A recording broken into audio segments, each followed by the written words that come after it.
Hello and welcome to the Bluegrass Unlimited Magazine Weekly Bluegrass Music Podcast. Bluegrass Unlimited is a monthly publication of the Bluegrass Music Hall of Fame and Museum located in Owensboro, Kentucky. Learn more at bluegrasshall.org. I am your podcast host, Dan Miller. This week I'm talking with Ranger Doug of Riders in the Sky. Although Doug is well known for his Western-style music these days, he has a long history in bluegrass when he was known as Douglas B. Green and was a member of Bill Monroe's Bluegrass Boys. Additionally, he is a noted bluegrass music historian, has written many articles for Bluegrass Unlimited magazine back in our early days. During our podcast, we will first focus on Doug's bluegrass past and then talk a bit about his work with Riders in the Sky and the Time Jumpers. I hope you enjoy the Ranger Doug podcast. Hello, Ranger Doug, and welcome to the Bluegrass Unlimited Magazine podcast. Well, thank you, Dan. I'm glad to be here as a longtime subscriber to Bluegrass Unlimited. I'm proud to be part of the, continue to be part of the family. Well, it's an honor to have you, and a lot of people know of your history playing with guys like Bill Monroe and Jimmy Martin back in the late 60s, but after our September issue came out, you wrote me an email and said how much you enjoyed that issue, and one of the reasons was because we featured Nolan Faulkner, and you said you played with Nolan and the Big Sandy Boys back, I guess, in your college days. Was that when that happened? Yeah, it sure was. I was a student at University of Michigan, and I was deep into bluegrass in those days, and I guess the Big Sandy Boys was the first band I ever did any traveling with, or any kind of semi-professional music making with. And Nolan was a great teacher and a great guy, and he actually helped me get a summer job one time at the gravel plant. And when I stayed in Ann Arbor one summer, and took one course, I think, and worked at the gravel plant and played a lot of music, a whole lot of music. All right. And about what year did you join his band? Do you remember? Well, I started at Michigan. I transferred to Michigan. I went to a small college for 2 years, and then transferred to Michigan in 1965, would it have been? Okay. I don't know. I graduated in 68. I spent my junior and senior year at Michigan, so that was 67, 68. So it would have been 67. And I got a job at Herb David Guitar Studio, and that's how I met up with a lot of the bluegrass players at the time, including Nolan. Okay.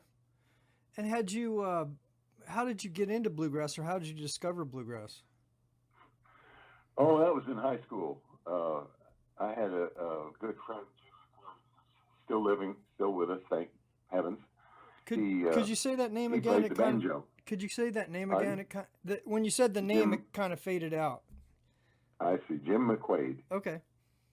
And he played the banjo, and since I played the guitar, my uncle, two of my uncles played guitar, and I started banging around on Uncle Hank's guitar when I was about 11. And bless his heart, Uncle Hank finally gave it to me about 40 years later. I still have it. I wish it was an old Pearly Martin, but it's actually a 1937 Montgomery Ward. Oh, no kidding. But anyhow, I was playing a little guitar, and it was kind of cool in the era of the great folk scare of the 60s right. to be able to play a little bit of guitar. So McQuaid said, I need a rhythm guitar player while I play banjo. He got me all into Flat and Scruggs. Oh, nice. And then, so I really got into it. I went to the second Bluegrass Festival, I think 1967, and that's the first time I saw all the legends, Marino and Smiley and the Osborne brothers, and especially Bill Monroe. I had never been much into his music until I saw him perform, and he was so magnetic on stage, so just such a powerful performance. Yeah. So, and then Nolan was, he was sort of Bill Monroe Jr., I don't mean that in a bad way, but he really idolized Monroe and knew all his music. And so when I got hooked up with him somehow, that's all we played in the Big Sandy Boys was virtually, it was 90% Bill Monroe music. Okay. And I, being the student of history that I am, I learned all the songs. And so when I auditioned for the Bluegrass Boys there in 1967, one of my advantages was not particularly my voice or my guitar playing, but I knew all the material by heart. Oh, right. Yeah. So how did that come about that you got that audition with Bill Monroe? Well, I had a little cadre of us there at the University of Michigan. We had a little group of bluegrass fanatics, and so I managed to book Bill Monroe at the college. Okay. And that was in March, I think, of '67. And I had gotten to know Carolyn Monroe, his ex-wife, who was handling his bookings at the time, and she was a very nice lady, and I'm a friendly sort of a guy, and we became sort of phone friends. And she mentioned that Bill was coming to Bean Blossom, and that was April 30th, 1967. And he wasn't going to have a guitar player. That Red Allen was going to sit in, but not be part of the show. So I came down there and asked him if I could play, because I had met him there at Michigan in March. Right. And he said, sure, come on up. And so I sang a couple of songs with him. And after the show, he said, would you like to go to California with me? I was like, oh, hell yes. So I got on the bus, and the lady I came down with went back to Ann Arbor, and I got on the bus and came to Nashville and spent about 6 weeks touring the West Coast. He was looking for a permanent guy, and he found him in Roland White. Oh, I got you. And then I went back to college in about August. Okay, so was it just perhaps July? I went back to Ann Arbor and finished up my senior year. Yeah, and so it was like just about 6 months that you were with him, and during that stint you were singing lead and playing guitar, right? Right, and no, it was more like 6 weeks. Oh, 6 weeks. Okay. It wasn't a long time at all. Okay, but it was. Go ahead. Oh, it was just completely memorable to me. It was, suddenly I'm 21 years old and I'm in the presence of a legend, and it was just kind of astonishing. I treasured every minute of it, even though it was stressful, because frankly I wasn't particularly good. So you were not yet the governor of the great state of rhythm. No, I could play adequate bluegrass rhythm guitar. I don't have the kind of voice that really suits it. Oh, I see. Although guys like Jim Eames and stuff with deeper voices have succeeded in the field. I did okay, but clearly I wasn't up to the job, at least in my opinion. I got through it, and we remained friends. He was very cordial to me always, and long after we became members of the Opry with the Riders in the Sky and stuff, he was always still very, very cordial to me. And that was your role in Nolan's band, the Big Sandy Boys, was guitar player and lead singer? Yeah, didn't you send me a picture from those days? Yeah, I did. Somebody else that was in the band with you, after they saw the Nolan Faulkner article, sent me a picture, and you were in there of the band back then. Yeah, and you were with the guitar. I just didn't know if you were also the lead singer in that band. Yes, I was. Okay. That's how come I knew all the material. Right. Now, also, you did a second stint with Bill in 1969, right? Sort of like the summer of '69, where you played bass. Yeah. In 1968, James had to go to divorce court, and he was playing bass with the band at the time. Okay. Roland was playing guitar, and so Bill asked if I played the bass and could I do a show. It was just one show, and I said, "Oh, sure." And I said, "Oh, hell, I got to find the bass and figure out how to play it." So I did, and we went up to Sunset Park and did the show. So he knew I could play the bass. Okay. And in '69, that's when he moved James over. After Roland left, he moved James over to guitar, and he needed a bass player. And so he called me, and I played bass with him for about 5-6 months. Okay. I'd say March through about August of '69, and then we worked out a swap for he traded me to Jimmy Martin for Bill Yates, who was a good mechanic and could work on the bus. So it was like a Major League Baseball trade. Jimmy Martin. So how was that experience with Jimmy, playing bass with him? Well, De mortuis nil nisi bonum, only say good about the dead. It was difficult. That's all I can say about that. Okay. It was a challenge. Okay. But you did a couple months with Jimmy? Yeah, but work was very, very slow in those days with him. We were making $35 a show, right? Right. So you'd leave on Friday and buy your own food, play the show on Saturday, come back Sunday, and there was nothing left. Oh, I see. I had 2 little girls at the time, and as much as I love the music, I mean, Jimmy Martin's music is incredible. Mm-hmm. And as much as I love Chris Warner, who was the banjo player at the time, we were just thick as thieves, the 2 of us. Much as I loved all that, I just said, I got to get a job or something. This is just not working. Yeah.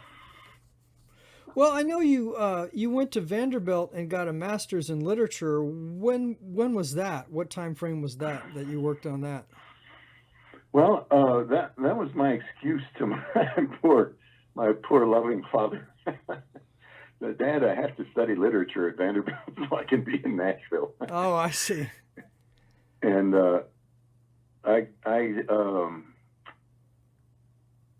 let me think about that. I think it was a 2-year thing to get your master's, and then I took a long time finishing up the thesis, so I didn't get my degree till '71. Okay.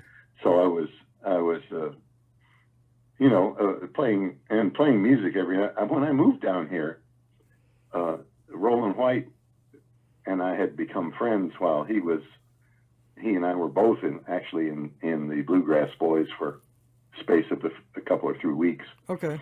And he said, "Oh, well, I'm in a duplex and the other side's about to come open." And so I moved in right next door to him. Huh. I mean, same house. Yeah. And we played music every night. Oh, I see. It was delightful. Clarence White came over, and when he was in town, he'd come over and we'd just play into the wee hours. Wow. Played down at Dusty Road Tavern, Bobby Green's Dusty Road Tavern, which is now the site of the football field. It was a very intense musical, intense in a good way. Yeah. Musical time in my life. That's incredible. When we did an interview with you for Flat Picking Guitar Magazine, when we did our Western Swing issue, and of course that's what we talked about was your swing guitar playing and your Freddie Green, influence and all that kind of stuff. Who were your big bluegrass guitar influences at the time? I don't know if I had any particular person, okay, because I don't play lead guitar. I just was trying to play good, solid rhythm. So when you were, learning to play rhythm for bluegrass, was there any particular things that you learned during your stay with Monroe or with Jimmy Martin or those kind of guys that you picked up different things about playing bluegrass guitar rhythm that were important to you? Yeah, both Bill and Jimmy Martin were the guitar was very important to them, and the feel that you got, and I certainly got a much better sense of rhythm and timing than I had before, because I began to see how completely important it was in the structure of a band and the function of a band. Okay. Yeah. But Jimmy didn't much like me to play guitar on the side, because he said you need to be practicing Jimmy Martin music. Yeah. And exactly the way I want it. Right. Well, that didn't mean playing guitar with Chris. That meant playing the bass. Yeah, and I know you played bass with Jimmy, but I just thought, standing next to the guy on stage, you may have picked up some things, because he was a great rhythm guitar player for bluegrass. Yeah, he sure was. He was a giant at rhythm guitar, and I did really absorb a lot from him. Yeah, no, that's great. And you mentioned also in the email that you had done some work with Hilo Brown back in that era. Did you do some playing with him, or what did you do with Hilo? I played bass for him on a few shows, but for some reason he thought, because I was an educated kid, that I could help him book some shows. He was in kind of a dry spell. So I went up to his office there on 16th Avenue. I had a little office on the second floor of one of those little houses down there, and wrote a whole bunch of letters to promoters trying to get him dates. And I may have helped him, I may not have, but it didn't last very long. Oh, okay. But he was a nice man. Yeah.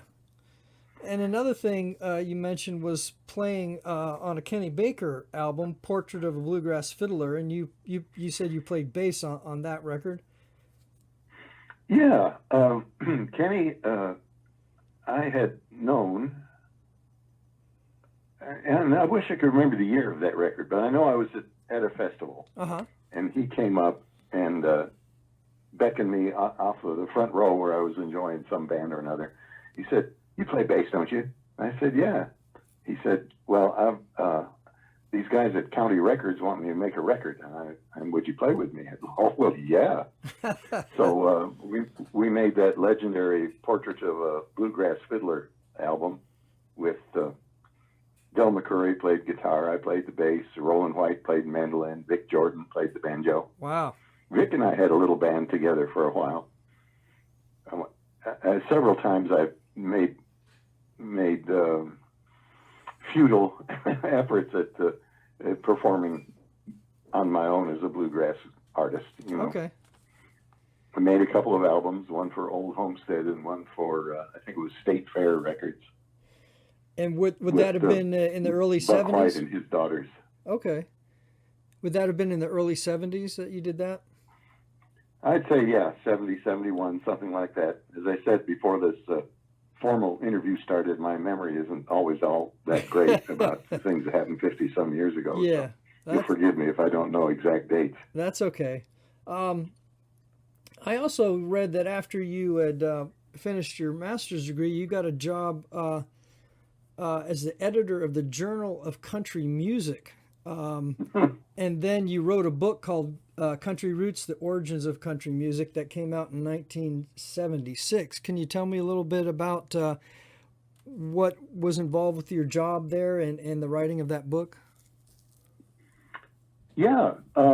Actually, I had a couple of jobs before then. After I quit Jimmy Martin, I went to work at the Hermitage, Andrew Jackson's plantation. And I was sort of a historian there. They went on and urged me to get a master's in history, but I never pursued that. And then that job ended, and I went and worked for George Groom for a couple of years at what was then called GTR. Right. And that's when I kind of got into swing. There were a couple of really good swing players that it just lit me up to hear those cool chords and progressions. And then I told you I worked at Herb David's guitar studio at the University of Michigan in Ann Arbor. And one of the teachers there was Bill Ivey, who I told him about the job at the Country Music association was wanting to form a country music foundation, and he applied for the job and he got it. Uh-huh. So as the Country Music Foundation began to start up in the basement of the Country Music Hall of Fame, he knew me from those days, and we were friends. We're still friends, and hired me to. At first, it was for an oral history project, but it eventually branched out into several other jobs that I had there. Okay. But I was interviewing old timers, in country music, and it was what a treat and a delight was that to sit down with a tape recorder and listen to Roy Acuff or Pee Wee King or any of those guys talk to me for hours. Wow.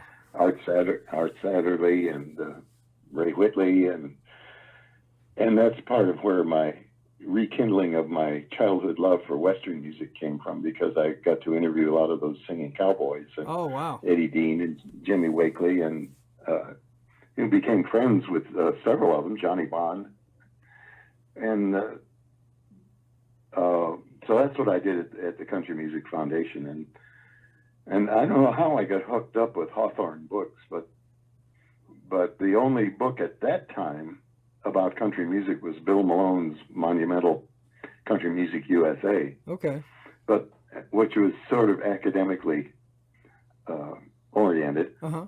And so she, the editor there, Sandy, asked me to write a book about, a popular book about country music. And so I think Country Roots was the first popularly oriented book about the history of country music. And when did you start? I mean, how far back did you go as far as the roots of the country music? Well, I didn't go back before recording. Okay. That's what I knew about then. Sure. And I have to thank, let's publicly thank Bob Pinson for teaching me so much. He worked there, and we listened to old music all the time. Yeah. But it's starting with the Carter family and Carson Robinson and Vernon Dalhart and Jimmy Rogers and all those guys from the 20s. Okay. And then you just sort of moved forward from there. Well, I did sections. Uh-huh. I did a bluegrass chapter, and I did see. a gospel chapter, and I did a Western swing chapter and a Western music chapter. Like that. Okay. String bands, comedy. Yeah. So a lot of times I've been looking through these old issues of Bluegrass Unlimited magazine back from the late 60s and early 70s, and you're listed in there as historian Doug Green, Yeah.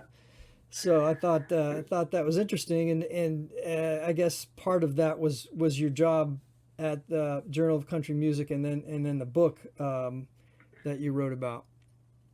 Yeah, just I'm the sort of guy, if I get interested in something, I really want to find out, where it came from, the roots of it, all that. Yeah.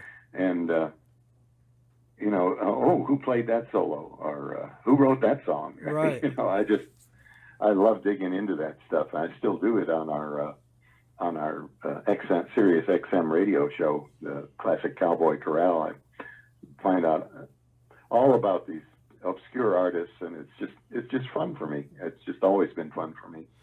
Yeah, that's really great. Who did you interview for the Bluegrass chapter of your book? Of course, I'm sure you talked to Bill about that, but was there some other folks of note that you interviewed for writing the Bluegrass chapter?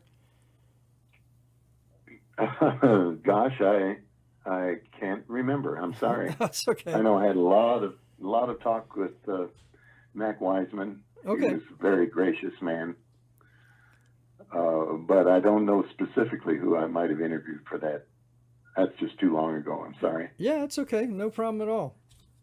And so I guess, to most people, you're best known as Ranger Doug, the idol of American youth in Riders in the Yeah. Sky. And so I guess it was about 1977 that started to get together when you met Too Slim. Is that the story of how that band got to go?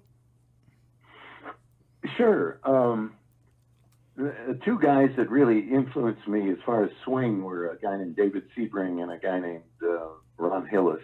And they used to hang around and groom guitars when I worked there. Uh-huh. And that's when I got the swing fever. I still loved bluegrass, but the swing was really calling my name. And about 1974, the Hall of Fame sent me out to Tulsa to cover the first and last, as far as I know, annual Western Swing Festival. Huh. And they had all the old Bob Wills players there. I mean, all the ones that were still alive were there. The whole outfit, Smokey Dacus and Leon McAuliffe and everybody. Wow. It was really fun. And for some reason, they booked the Sons of the Pioneers on that show. And I thought, well, those guys don't swing. I mean, what? They're not. That's not a dance band. I don't know what they're doing here. I'm looking forward to hearing them. They hit the stage, and after days of beer drinking and feeling sorry for yourself songs, they hit the stage with the Timber Trail and Way Out There and all these wonderful songs about the outdoors and three-part yodeling. And man, this is great. Rusty Richards was with the band at the time, and he's just a fabulous yodeler. And that just tore me up. So I came back. I was still working at the Hall of Fame, of course. And Bob Pinson and I got back in the archives, and we dug out records by Roy Willing and the Riders of the Purple Sage and Andy Parker and the Plainsmen and all these wonderful, incredible harmony groups and such brilliant songwriting. I mean, it just opened my brain up to hear people write songs the way Bob Nolan could write a song, or Tim Spencer or Andy Parker. Yeah. And Roy Willing was a great songwriter too. Ray Whitley, who wrote Back in the Saddle Again. And so in the course of my interviews, I had interviewed some of these guys. Yeah. And I just suddenly Western music, which was something I grew up with, all came back to me. It was just like, this is so refreshing and so intelligent and so musical. The chord progressions were the lyrics were brilliant, and the chord progressions were so interesting and different. So I just, I became a Western fanatic the way I had been a bluegrass fanatic in college. Yeah. And so how did the Riders in the Sky form? Oh, yeah, I got off track on that. That's all right. So I had been, even through my days as a day job kind of a guy, I was always playing music, whether for fun or a little bit of profit. And I was doing a solo cowboy act, which I don't like playing solo. I didn't then, and I don't now, but but I was playing, and I was playing in a couple different bands. I played in one with Too Slim. Okay. And he was just Red then. And so we knew each other. Boy, that's an interesting story, too. I was out in the front yard tossing a softball around with my little daughter and wearing a Detroit Tigers cap, which, of course, I'm a huge Tiger fan, being from Michigan. Yeah. And the guy comes up, he just moved to town, and a bunch of songwriters were all living in the house next door. He said, you like the Detroit Tigers? Oh, yeah. I say, who's your favorite player? Well, Al Kaline, of course. So I'm a big Tiger fan. Oh, great. I was at the University of Michigan. You were? I was, too. Turns out we lived on the same street. No kidding. At the same time. He was a sophomore, I was a senior, and we never met in Ann Arbor. We met on the front porch at Wildwood Avenue when I was playing softball with my little daughter, who's 51 now. So to get back to the point, that's how we met, and we became friends then, and we're still best friends right now. Yeah. I had a girl that was a friend of mine that worked at the Hall of Fame, and she was, like everybody else in Nashville, was a singer, songwriter, etc. She said, well, I just can't do this show tomorrow night with you. Fill in for me at Herr Harry's Frankenstein's, a little kind of a singer-songwriter joint. And I said, sure. And I called up Fred, and I said, Fred, would you do a show with me and sing some cowboy songs? He said, oh, of course, I'd love to. Can I play the stand-up bass? I said, you have to play the stand-up bass. He said, I don't have a hat. I said, I have a hat. So he was working with a guy named Dickie Lee, if you remember him at all. He was a good songwriter and had a few hit records, including one called Patches. Okay. And his guitar player, strangely enough, the Michigan connection continues. His guitar player was my brother's best friend in grade school. Wow. Willie Collins, unfortunately, the late Willie Collins. So the original version of Riders on the Sky was Willie Collins and me and Slim, and we had one rehearsal. And we played the two nights for Patty, and I think we made $25 for the 2 nights' work. And we took the odd bill and tore it in 3 pieces. But that was the start of Riders in the Sky, and Willie, and we started to get popular very quickly.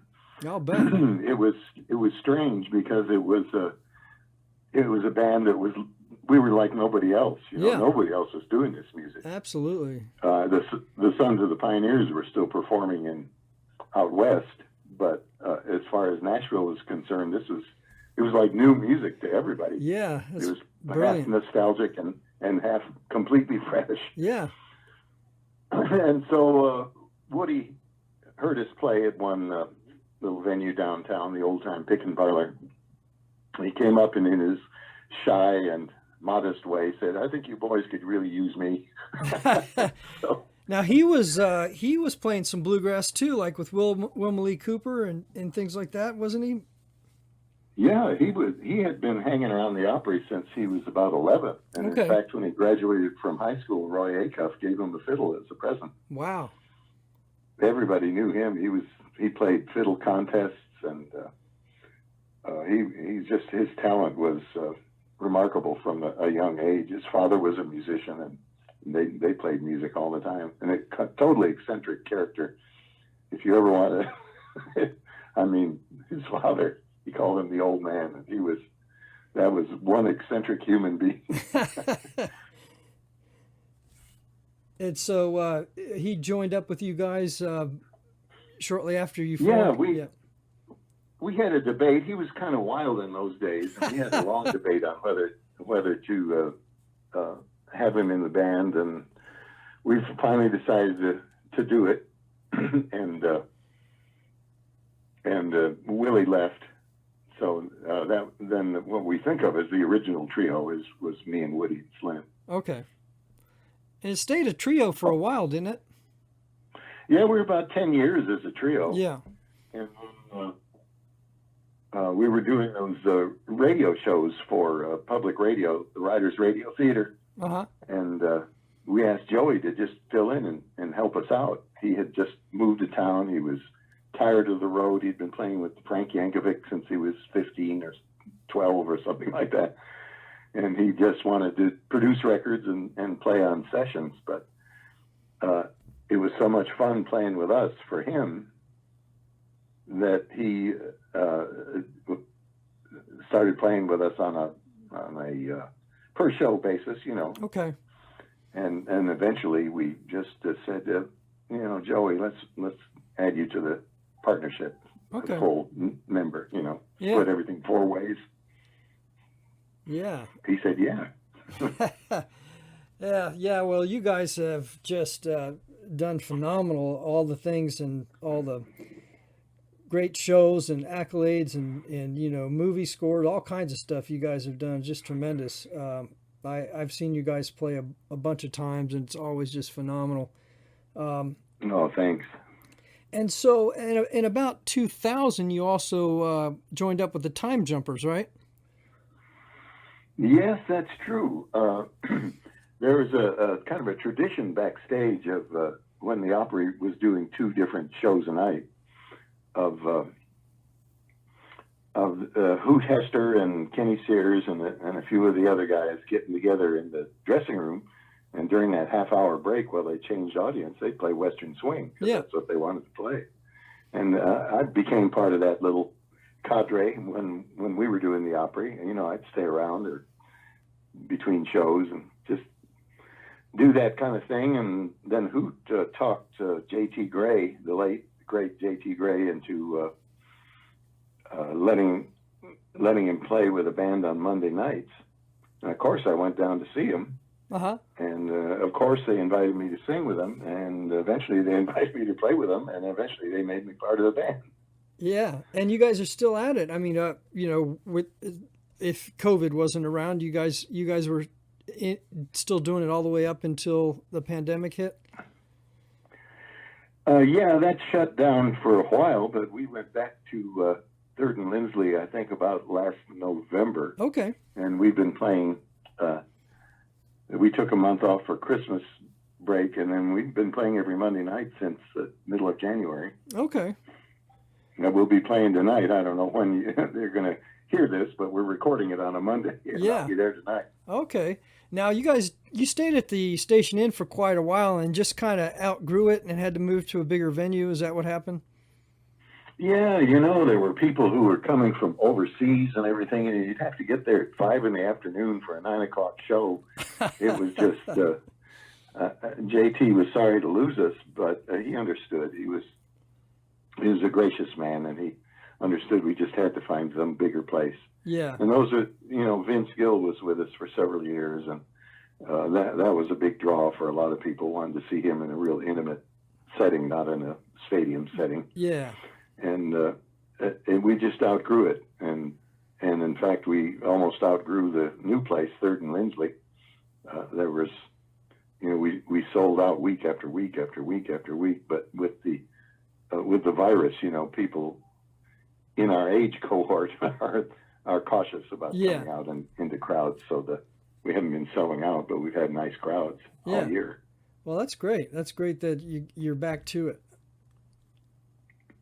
Yeah, I love it. All of the guys in the group say this is our therapy. They're playing on other people's records and stuff, and we just get to play what we want to play. Yeah, that's phenomenal. And going back to Ranger Doug the Historian, you also did a book about the Western music and Western swing called Singing in the Saddle, and that you published in about 2002. Can you tell me about that book?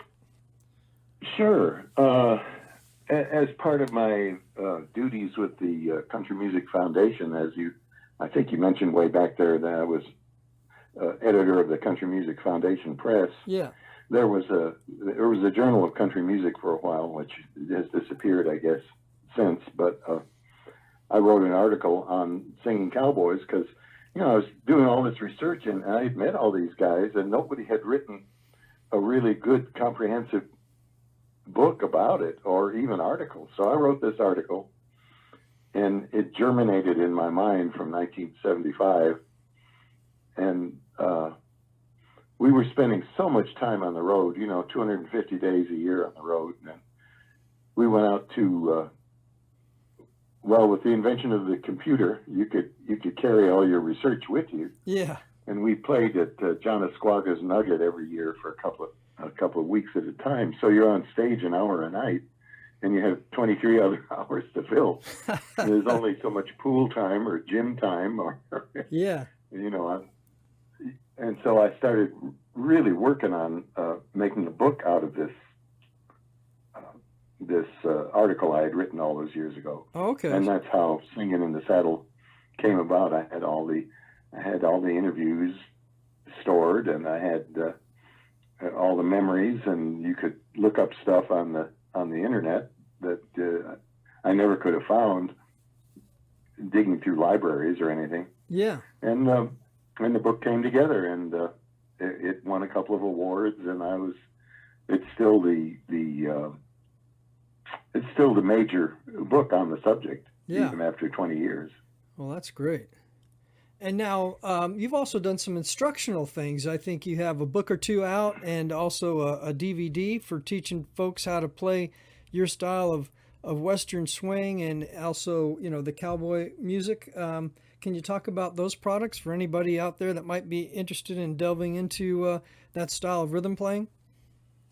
Yeah, Susie Spencer Marshall, who is actually related to Tim Spencer of the Sons of the Pioneers, is a very good rhythm guitar player from up in Vancouver, Washington. She was patient enough to sit down with me and work out how I play the chords, which is usually not the same every time through the song. And we put together an instructional book called Rhythm Guitar, the Ranger Doug Way, or something like that. Uh-huh. Some of the typical like swing jazz tunes, like I think like Lady Be Good and some of those things of that nature are in there as well, right? Yeah, and those tunes show up in, like even with the Time Jumpers. Wendy sings All of Me, and okay. not the Sunny Side of the Street. What is it? Bye Bye Blackbird. I mean, the swing musicians of the 30s and 40s played all those tunes. That was what inspired them, and so I thought they fit beautifully in the instructional book.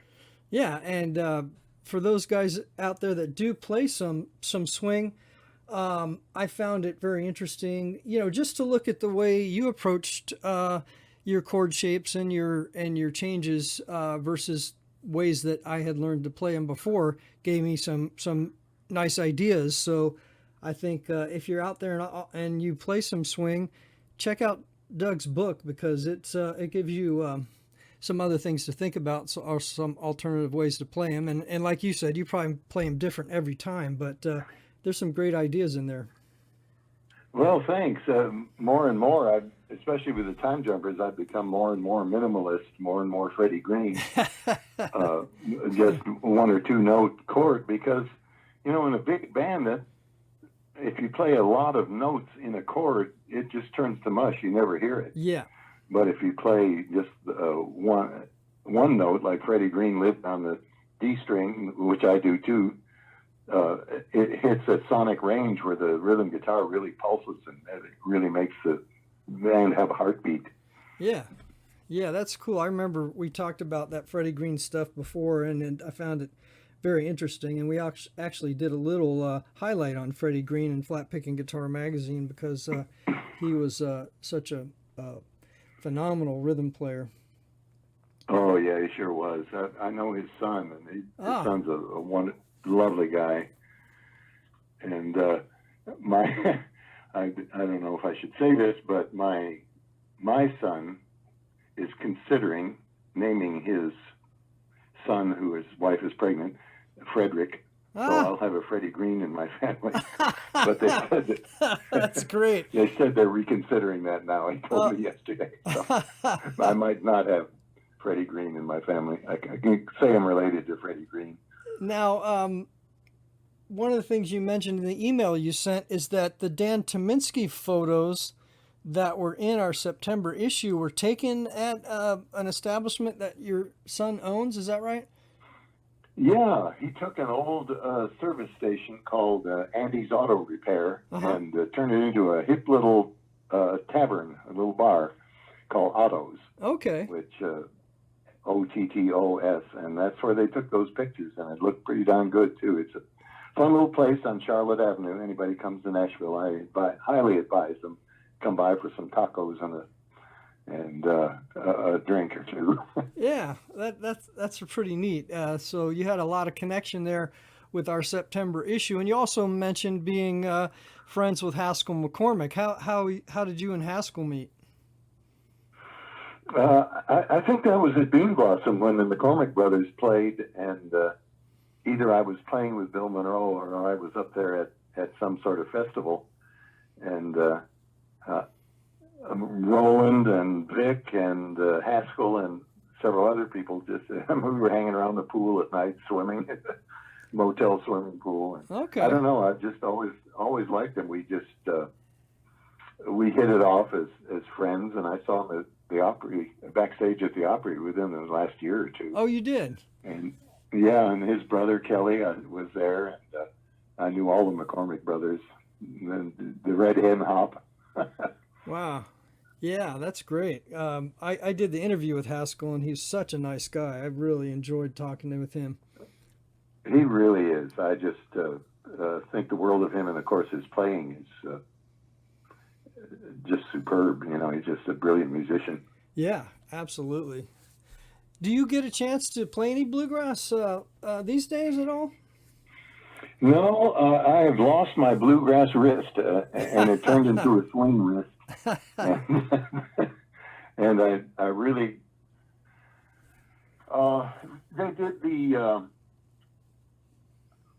they did the soundtrack for that Bill Monroe movie that never got made. Uh-huh. And I did a couple of cuts on that. Oh. Played the old Martin I still have that I played with Bill Monroe. And Bill Monroe played it. Jimmy Martin played it, and it's been around the bluegrass world for sure. Wow. And I did, like I said, did a couple of cuts on that soundtrack, but the movie never came out, so it's just buried somewhere. But that's about the only bluegrass I've played in quite a while. I just I don't have the touch anymore. Okay. Yeah, it's a different thing playing your. It sure is. Yeah. Yeah. And as I've become a much better guitar player, I realize how limited my bluegrass skills were.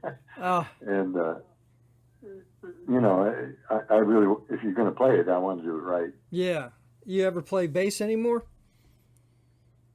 Never. I had some friends over, and my ex-wife, when we were still married, wanted me to get a bass because her son, she wanted to get her son into playing bass. So I bought a bass for about 3 weeks, played it several times, and I took it back and said, I can't play this thing.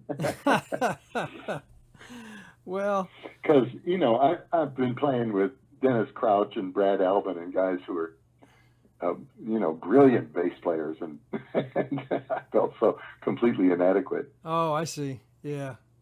Well, you know, you did it with some of the best in the world, you know, so you have that in your background. Well, you mentioned earlier about the XM radio show. Why don't you tell folks about that? Well, okay. I was an early subscriber to XM radio because I love old music. They have a 40s music channel. They have a classic country channel, and that's the kind of stuff I really enjoy. Yeah. And they have a classical channel, which if I want to wind down, that's what I listen to. And they had a show on there, a cowboy show every Sunday morning, and the guy just played the same old stuff, you know, and it was almost all modern country music. He played some Riders in the Sky, but he plays Sons of the San Joaquin and Don Edwards and Red Steagall, which are all great artists. Uh-huh. But I'm thinking, you know, if we're going to have a cowboy show, let's get deep into it, you know. So I pitched it to them, and they said, sure. And so I don't know how I'm working on episode number 404 now. So wow. You can see we've been on a while.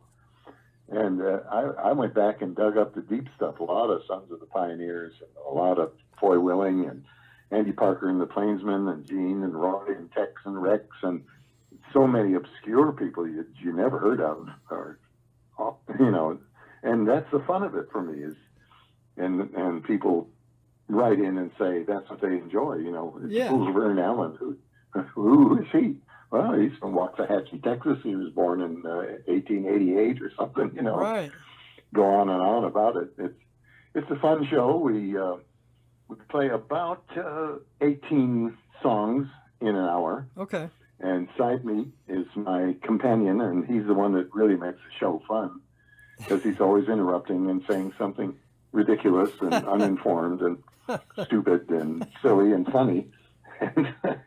And it's just a very enjoyable hour. Yeah. It's on Sirius XM channel 59. That's Willie's Roadhouse. Bless Willie, he loves the show. And it's on Friday nights, Saturday nights, and Sunday morning. Okay. Same show. Yeah. Each week. Right. Well, just repeated. Yeah. If folks listening, you like that kind of music, which I hope we all do, it's phenomenal stuff. Go ahead and check out the XM radio show. When did you start learning how to yodel? Had you done that from early on, or did you have to learn that a little bit later, singing with the Riders in the Sky? No, I could. My uncle Arvid, that's a good Finnish name, isn't it? He was, my mother's family's all from Finland. Okay. Uncle Arvid played guitar and he could yodel, Ah. and so I heard it from being a kid, and plus, my dad was called back into the Navy after when Korea started. If you didn't serve overseas, you in World War II, which he was in the Navy at the time, but he never served overseas, so. Yeah, they called him back into the Navy. He was not too happy about it. But anyway,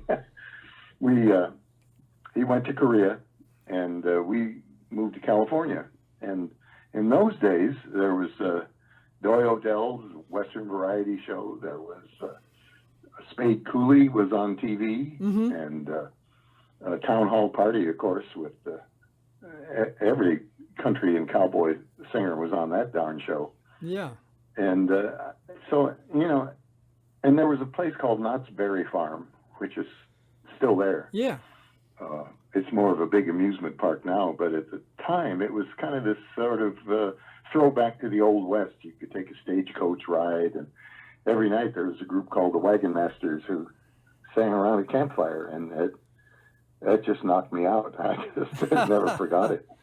Wow. And that was the seeds of my Western upbringing. As far as yodeling, I was yodeling in the bluegrass groups in college, yeah. and also doing a bunch of Jimmy Rogers songs when we weren't, when I wasn't with Nolan and the Big Sandy Boys.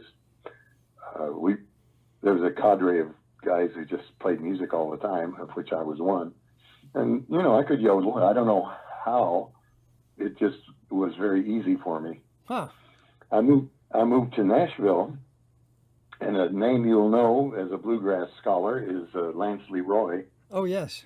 And I was up at Lance's house, and he was playing records, and we were talking, and he's such a nice man.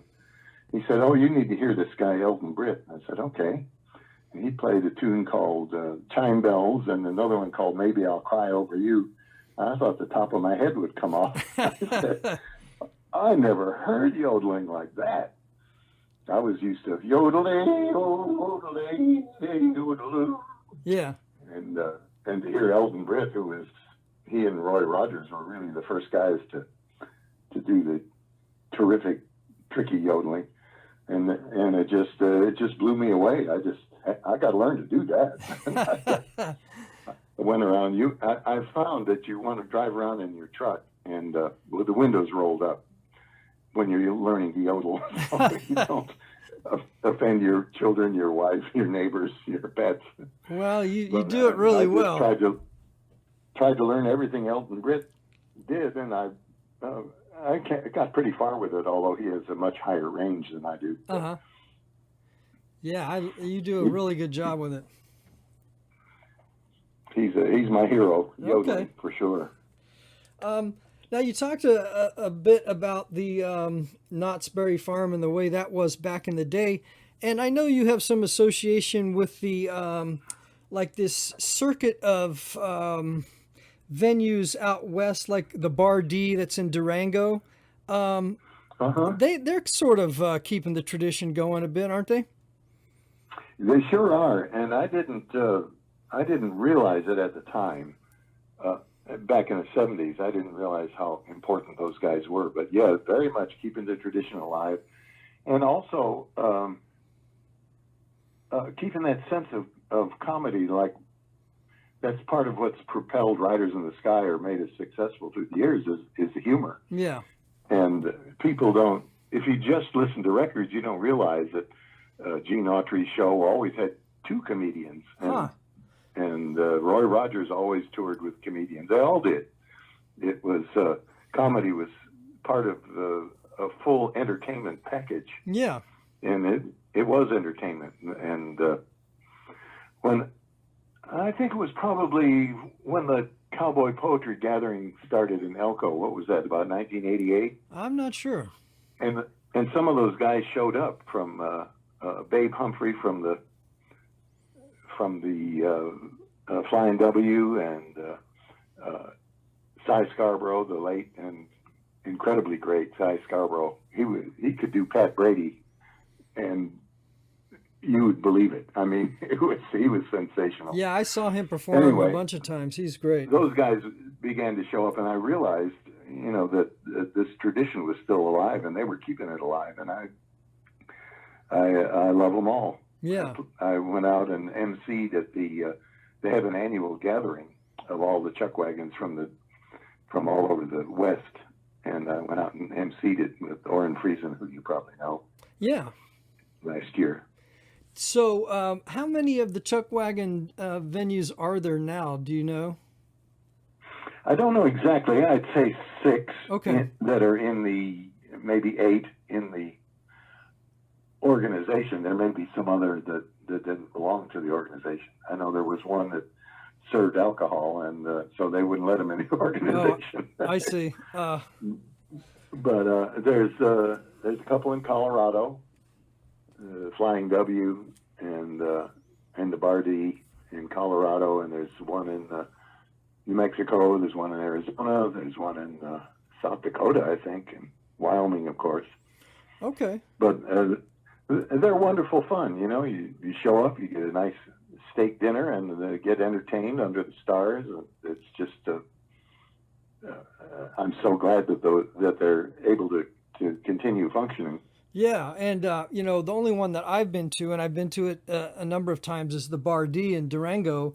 And just to let the listeners know, it's a full-on Western experience. There's like a little Western town, and there's a train you can ride, and then there's Doug said that you get to eat, and the band actually serves you the meal, and then you get a stage show with the band, and it's a great Western music. And for those of you, bluegrass fans, at the Bar D, Gary Cook is in the band. He's a phenomenal flat picking guitar player, national champion many times. And then John Moore, who's also a great guitar player, mandolin player, has joined that group not too long ago. So, you get to see some really talented musicians play, and it's a great atmosphere and a really, really entertaining show. It sure is. And I might mention that Gary and I made a record out there at his little studio. Oh, yeah.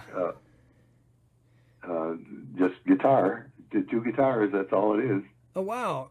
And so is he playing lead and you're backing him up? Is that... Yep. Yeah. Rhythm is all I do. Okay. Rhythm is my business. Yeah, I looked online, and it said, I knew that you were the idol of American youth, but it also said you were the governor of the great state of rhythm. I don't know who came up with that. I think Glenn. That's a nice title, It is, and I think if you ever hear the Time Jumpers rhythm section, it is so strong. Oh, I'll bet. Yeah, that's Just, they have quite the talent all the way around, but yeah, strong rhythm section for sure. Yeah, I mean, you don't necessarily listen for it because the soloists are so damn brilliant, but but the soloists really appreciate it. Oh, well, yeah. I know for sure that the rhythm section is highly appreciated by lead players, because if you've got a great rhythm section, it's like it frees you up to just soar as a soloist. Yeah. When you have that rhythm section to depend on. Yeah, absolutely. Yeah, that's. So I'm so proud to be part of that, and of course proud to be, and really grateful to have had a wonderful career in music. It's astonishing to me to think that I've been successful for so many years. 7,600 shows with the Riders. And, wow. Playing on the Opry and winning Grammys and being in the movies and all this stuff. I mean, I take time every morning to be very, very grateful. Yeah, that's you've had quite the career, and I knew about your Bill Monroe days, but learning about you starting out with Nolan Faulkner and that kind of stuff. It's very interesting, and of course, I was very aware. I think the first time I saw Riders in the Sky was at a little club in Raleigh, North Carolina, back in the early '80s, and been a huge fan. Oh, that goes way back. Yeah, I bought a Riders in the Sky pin and had it on my hat for probably a decade. So I'm proud of you. I've been a big fan, and of course, we did some stuff together when I was publishing Flat Picking Guitar magazine, and it's Right. just always a pleasure talking to you, and I appreciate you taking your time today to talk with us and let us know a little bit about your history in bluegrass. And then, of course, I'm sure a lot of bluegrass fans and listeners out there are also Riders in the Sky and Time Jumpers fans as well, because it's all great music. Well, yeah, and especially the Riders, we're all acoustic. It's sort of like the bluegrass of the prairies. You know what I mean? Yeah, it's it just is. Heartfelt, organic, acoustic music. Yeah, absolutely. So how has the Riders in the Sky shows been affected by the pandemic? Are you guys getting back out there, or what's going on right now? Well, of course, for about 8 or 10 months, there was nothing. Yeah. And I took a job at the YMCA as a lifeguard. I'm sort of a gym rat, and so I go there every day anyway. I said, I might as well make some money while I'm at it. And I worked for the Woody started repairing lawnmowers. And I worked for the census. Wow. And there was just no music at all. I started, wrote a bunch of songs. Wow. So the dusty trail was really dry. Even in my 70s, I'm still trying to create. But it started to pick up again maybe last October or November. We did 1 or 2 road dates, and the Time Jumpers started again, and Opry started using bands again. They had gone to just soloists so they could stay very separate. Oh, I see. Vince Right. Gill would just do a solo turn, something like that. And then this year is, it's been very spotty road-wise, but the Opry's used us a lot, and the Time Jumpers have kept things going. I've sort of semi-retired out of the lifeguarding business. We have a nice little run this month in, I don't know when this show is going to run, but I have a nice little run this month in Ohio and Michigan and Illinois. And then next month, the Riders go out to California, which is traditionally our best road state. Yeah. And then November, we have several dates in Texas, which is traditionally our second best road state. Okay. Yeah, and for those listeners, we're conducting this interview in September, so it'll air in November. So you'll Okay. Folks in Texas, look for Riders in the Sky at your local venues. Great.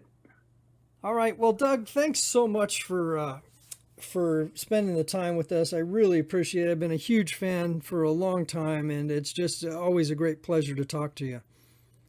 Well, it's very kind of you to say. This brought up a bunch of wonderful memories. I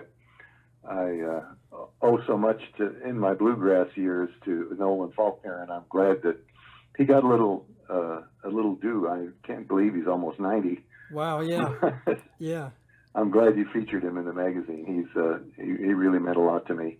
Yeah, well, that's wonderful that you have that connection and that we were able to feature Nolan. And I know that Nolan has appreciated it. And like I said, I've heard from several people that since that article came out that have known him over the years, and everybody has great things to say. And so that's wonderful. So somebody called me. I don't know who it was. And you can keep this on the recording or not, but somebody called me about doing a session with the Miller Brothers, which you had a picture of them with Nolan. Right. And I said, no, I don't remember that at all. I went back and looked in my records. Sure enough, I played guitar with the Miller Brothers and Nolan Faulkner. Oh, you did? Way back when. Oh, wow. Was that like in the late 60s time frame? Yep. Wow. Yeah. That's interesting. That you were doing that and didn't even remember. Yeah, I know. We've done so many dates, and done so many things. It's really, my memory just isn't that good. That's why I write everything down. Yeah. Wow. Well, it was I started doing that. Vic Jordan got me doing that. He said you need to write all these dates down so at the end of the year when you do your taxes you can know exactly how much you made doing this. So I started writing everything down, and well, 50 years later I'm still doing it. So do you still have piles of notebooks with all that stuff still written down that you have archived? I do. Wow. Those ledgers, those ledgers that you can buy. Yeah. Wow. That's probably quite a collection by now. Yeah, I keep thinking I'm going to run out of them, but no, I just keep filling up. I got to buy another one. Wow. Yeah, well, I'm glad I'm so healthy that this career looks like it can go on and on. Yeah. All of us are still, we're old and we have our aches and pains, but all of us are in pretty good shape, and I don't see why this can't go on for another few years. Well, that's wonderful. And, for you listeners out there, any chance you get to go see Riders in the Sky or the Time Jumpers, go ahead and take it, because it's well worth the time and effort and money, because it's great music and highly entertaining show. Yeah, we try to, we've always said that, if you just played it for laughs, it would be like a college skit. It just you wouldn't last as a group. You have to be good musicians, too. You have to make the music real and believable. Oh, yeah. And the comedy add to it, not be the whole point.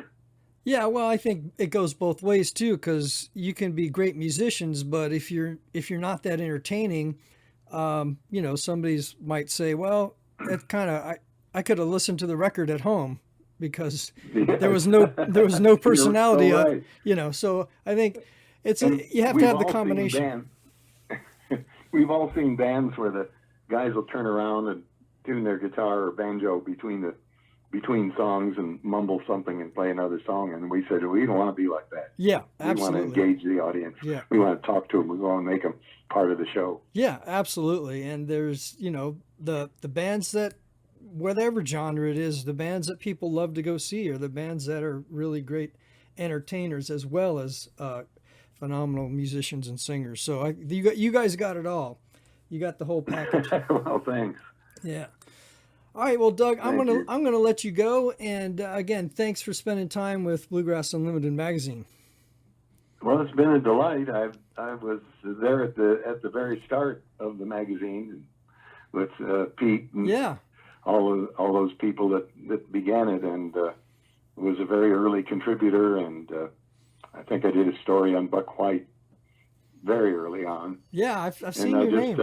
I've always loved the magazine, and I'm still proud to get it. Well, thanks for your support, and I appreciate you being a subscriber, and thanks for sending me the email, because that just made my day to get an email from the idol of American youth,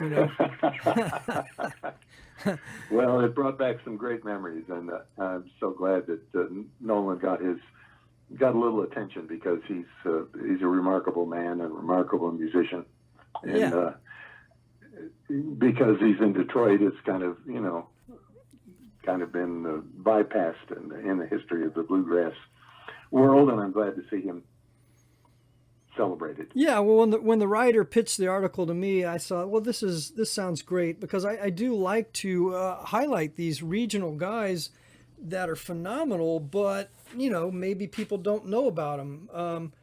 I don't know if you're familiar with the book that Bill Nolan wrote called The Early Days of Bluegrass, where he highlighted a lot of those guys that were regional players and just phenomenal bands, and just maybe not as well known as the Stanleys or Flatt and Scruggs or Bill Monroe, but still great players and contribute a lot to bluegrass. And I think Nolan's one of those guys. I don't know Bill's book. I'm glad you pointed it out to me. Someone else pointed out this book that Fred Bartenstein wrote mm-hmm. About Ohio bluegrass. Yes, that's a fairly new book called Industrial Strength Bluegrass. Right. And I can't remember when Bill's came out, but it's called The Early Days of Bluegrass by Bill Nolan. And Bill was one of the founders of Rounder Records, and it's a great collection. We know Bill. We did 7 records for around Oh, there. did you? The Time Okay. Jumpers did too. All right. Well, awesome. Well, again, Doug, thanks for your time, and we'll go ahead and sign off here. And happy trails. Yeah, happy trails to you, and thanks so much for taking the time with me and bringing back some wonderful memories. Oh, great! Glad to do it, and I'm honored to have you on the show. Thank you so much. All right, thanks, Doug. Happy trails to you. All right, bye. Well, folks, that wraps it up for this week's podcast. This is Bluegrass Unlimited magazine editor Dan Miller saying thanks for listening, and I welcome you to come back and listen to our new Bluegrass Unlimited magazine podcast released every Monday. Next week, I'll be talking with bass player and singer Vicki Vaughn. Our November issue features an article about Jeremy Stevens of the band High Fidelity, and Vicki is a member of that band. Additionally, Vicki is also a member of the band Della Mae. We will talk to Vicki about her work with both of these bands and other musical happenings in her life. I want to encourage all of our podcast listeners to subscribe to Bluegrass Unlimited magazine at bluegrassunlimited.com. Our November 2021 issue features Bela Fleck on the cover and includes articles about Steve Dilling, Jeremy Stevens, Mike Barnett, Megan Lynch Chowning, 99-year-old luthier Jeff Littell, and Milton Harkey. Additionally, we include remembrances of Robert Hutchinson and Don Maddox, along with an article about fiddler Joe Meadows, a story about breathing new life into a stelling banjo, and a story about the song The Richest Man. Also included in this issue are our regular features, The General Store, Notes and Queries, and the National Bluegrass Survey. I would like to encourage all bluegrass music fans to plan a trip to visit the Bluegrass Music Hall of Fame and Museum in Owensboro, Kentucky. At the museum, you can learn about the pioneers of the music as well as innovators of today through museum exhibits, live music, festivals, workshops, and music camps. To learn more about what's happening at the Bluegrass Music Hall of Fame and Museum, visit bluegrasshall.org. So long until next week.